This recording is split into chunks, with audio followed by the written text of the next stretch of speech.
Hi guys, welcome back to my channel once again. And मैं आ गई हूँ राष्ट्रपति भवन घूमने के लिए।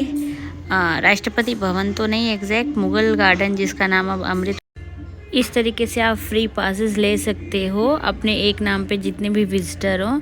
एंड सिक्योरिटी चेक के बाद हमने यहाँ अपने पासेस शो किए, नाम वगैरह दिखाया। एंड देन उसके बाद और सिक्योरिटी एक और थी वहाँ पे, जो भी हमारे साथ में पर्स या जो भी लगेज का सामान था, तो उस पर इस तरीके से स्टिकर थे। और ये है मेरा पूरा लुक जो मैं बंठन के गई थी साड़ी पहन के। तो कैसी लग रही हो ज़रूर बताना।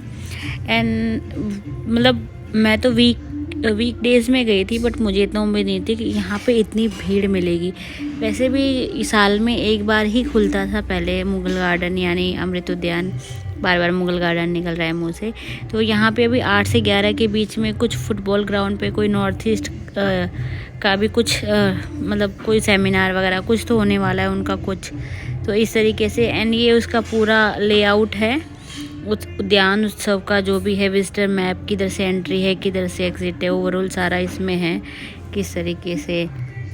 तो मैं आपको बता रही थी कि इसका नाम चेंज क्यों किया गया।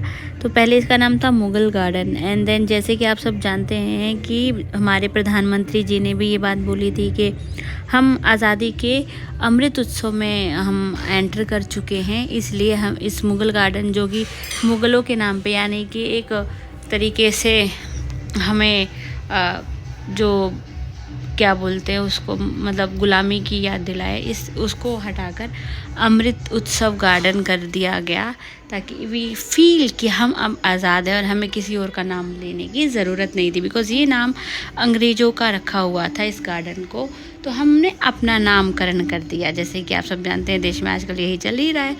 तो सबसे पहले एंट्री करते ही हमें ये टुलिप गार्डन दिखा। उससे पहले एक बच्चों की वाटिका थी एंड इसमें बहुत प्यारे प्यारे टुलिप थे, जो कि रेयर होते हैं। दिल्ली में तो मिलते ही नहीं हैं, ज़्यादातर जो ठंडे प्रदेश हैं वहाँ मिलते हैं, बट यहाँ के वेदर में इसको उगाना इट्स टफ, बट लोग पॉसिबल कर रहे हैं। तो एक्चुअली बाकी बहुत ही खूबसूरत गार्डन है। एंड राष्ट्रपति भवन के बारे में एक चीज़ और फेमस है कि यहाँ पे वर्ल्ड वाइड जितने भी पेड़ पौधे फूल पत्ते जितने भी तरीके के होते हैं वो सब आपको एक सीज़न में मिल जाएंगे, और यही इसकी खूबसूरती है जो दुनिया भर में मशहूर है। तो पहले जो ये था कि ये वन टाइम खुलता था, बट अभी जैसा कि हमारे प्रधानमंत्री जी ने काफ़ी चेंजेस किए हैं इसके अंदर, तो इस तरीके से फिर अब इसमें ये 2 बार खुलेगा। एक तो ये फरवरी के मंथ में, और सेकंड जो होगा वो रेनी सीज़न में भी, जुलाई अगस्त से सितंबर के टाइम पे खुले। और इस तरीके से ये टुलिप गार्डन का हम पूरा सैर कर रहे थे, और काफ़ी पुराने पुराने पेड़ और काफ़ी फॉरेनर भी आए हुए थे, एज एक्सपेक्टेड कि आएंगे ही, ओवियस रीजंस। और ये फूलों से ही काफ़ी सुंदर बटरफ्लाई को मतलब बनाया गया था। एंड वहाँ पे अमृत उद्यान लिखा हुआ है, जो कि बहुत खूबसूरत लिख रहा है, काफ़ी अट्रैक्टिव लग रहा था।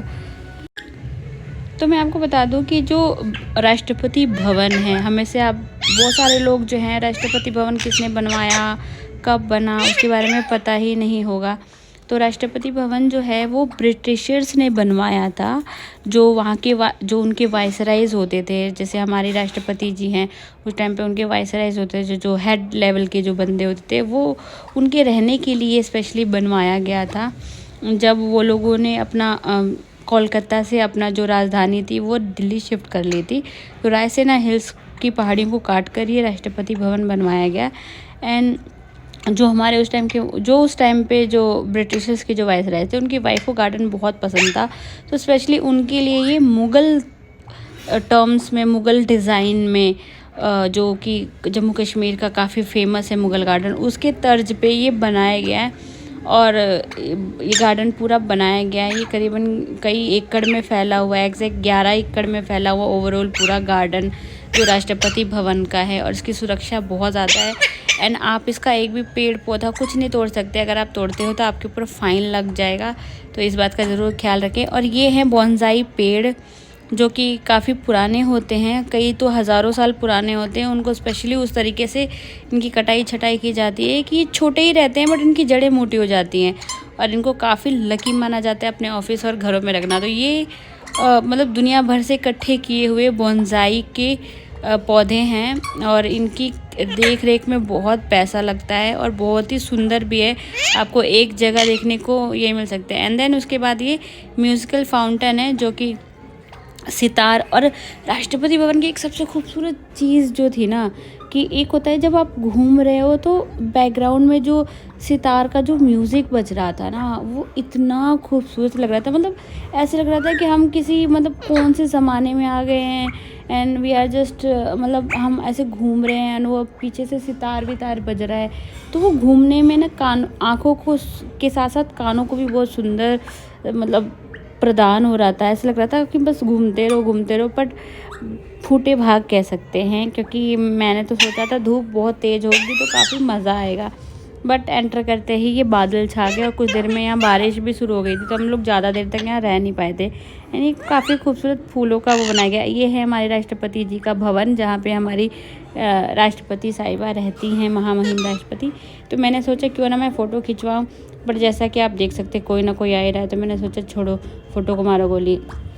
फिर उसके बाद ये आ गया हमारा रोज़ गार्डन जहाँ पे तरह तरीके के मतलब लाल, पीले, गुलाबी, डार्क रेड, हर तरीके के वाइट, हर तरीके के गुलाब के स्पीशीज़ थे। कुछ खिले थे कुछ नहीं, उनका सीज़न अभी नहीं आया था, इस तरीके से थे। और इतने बड़े बड़े, इतने खूबसूरत, मतलब मेरा मन कर रहा था मैं तोड़ लूँ पर मैं तोड़ नहीं पाई क्योंकि फ़ाइन देना पड़ता। और ये भी इतने खूबसूरत कैलीफ्लावर भी उनके पास इतने थे, इतने खूबसूरत। हाँ बेटा बहुत सुंदर सुंदर पत्ता गोभी थी इस तरीके से। एंड देन उसके बाद ये फाउंटेन, ये भी वाकई बहुत खूबसूरत था। और ये ना मतलब ऐसा लग रहा था कहीं कुछ बैठने की जगह हो और आराम से तसल्ली से इसको एंजॉय करो। फिर उसके बाद हम लोगों ने एग्ज़िट ली और हम आगे, भूख लगी थी तो चाय वाय पीने के लिए। तो यहाँ पे जो सुविधा दी गई थी वो ITC सम्राट होटल ने ये कैफ़ेटेरिया खोल रखा था, तो जिसकी क्वालिटी सही थी, ओके टाइप। तो आप सबको कैसा लगा मेरा ये फर्स्ट व्लॉग? बेसिकली व्लॉग है ये। एंड ऐसे ही अगर आपको दिल्ली की और खूबसूरत जगह जाननी हो तो मुझे ज़रूर बताना, मैं ये भी ज़रूर बना लूँगी। तो thank you so much and subscribe.